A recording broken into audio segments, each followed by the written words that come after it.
Assalamualaikum warahmatullahi wabarakatuh. Bertemu lagi dengan saya Putri Francisca. Pada video kali ini saya akan membandingkan peristiwa yang terjadi pada novel Habibie dan Ainun. Nah, sebelum mulai ke pembahasan, teman-teman semua jangan lupa like, comment, share, and subscribe supaya tidak ketinggalan video-video saya yang berikutnya. Habibie dan Ainun. Penulis Baharudin Yusuf Habibie. Penerbit PT THC Mandiri. Tahun pertama terbit November 2010, jumlah halaman 323 halaman. Sebenarnya buku ini bukanlah novel. Kisah yang diangkat di dalamnya pun bukan fiksi. Buku ini ditulis langsung oleh Pak Habibie yang ia tunjukkan untuk mengenang mendiang Ibu Ainun sang istri. Jadi buku ini serupa autobiografi. Penggalan kisah cinta dalam dunia nyata mantan Presiden Indonesia, Baharudin Yusuf Habibie. Meski pada akhirnya harus juga diakui bahwa gaya menulis Pak Habibie dalam buku ini sama dengan cara novelis bercerita. Secara umum, kisah yang ditulis Pak Habibie ini bercerita semua hal tentang Ibu Ainun. Mulai dari pertemuan pertama mereka hingga detik-detik maut memisahkan cinta keduanya. Kisah ini sangat inspiratif tentang cinta yang tulus dan sederhana. Sebenarnya, Ibu Ainun dan Bapak Habibie saat SD bersekolah di tempat yang sama. Hanya saja pada waktu itu ia belum merasakan getar cinta. Alih-alih suka, ia malah terkesan suka mengejek Ibu Ainun yang dianggapnya berkulit gelap. Pak Habibie bahkan menjuluki Ibu Ainun dengan sebutan gula Jawa. Meski suka menjahili Ibu Ainun muda, namun semua guru selalu menjodohkan mereka, meski hanya terkesan sebagai ejekan. Rasa cinta Bapak Habibie pada Ibu Ainun justru baru lahir pada saat mereka dipertemukan di waktu lain, di mana mereka berdua telah dewasa. Saat ini, Fani, adik Bapak Habibie, mengajaknya berkunjung saat hari raya ke kediaman keluarga Ibu Ainun.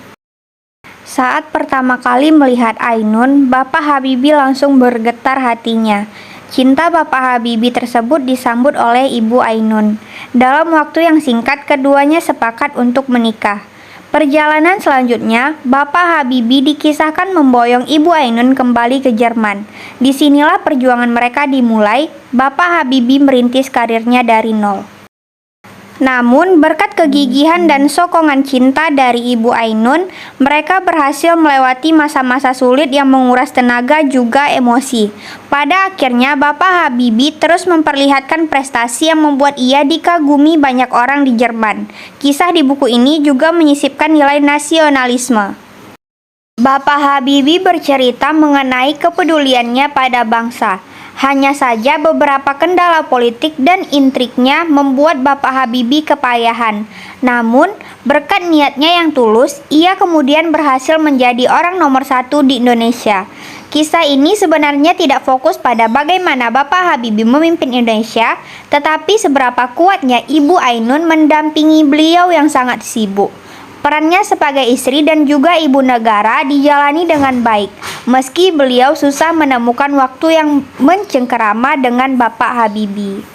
Kisah manis ini kemudian ditutup dengan kematian Ibu Ainun akibat kanker yang dideritanya selama bertahun-tahun. Salah satu kisah paling mengharukan dalam buku ini adalah pada saat Ibu Ainun hendak dioperasi. Biasanya Bapak Habibie yang selalu menjenguknya di waktu yang sama. Hanya saja karena hari itu Ibu Ainun menjalani operasi, Bapak Habibie tidak diperkenankan masuk ruangan karena Ibu Ainun dirawat. Hal ini kemudian menguncang jiwa Bu Ainun. Ia menangis sedih karena ia berpikir ada hal buruk yang membuat suaminya belum datang.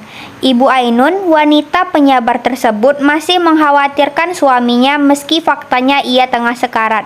Begitulah cinta yang selalu berjalan untuk tulus.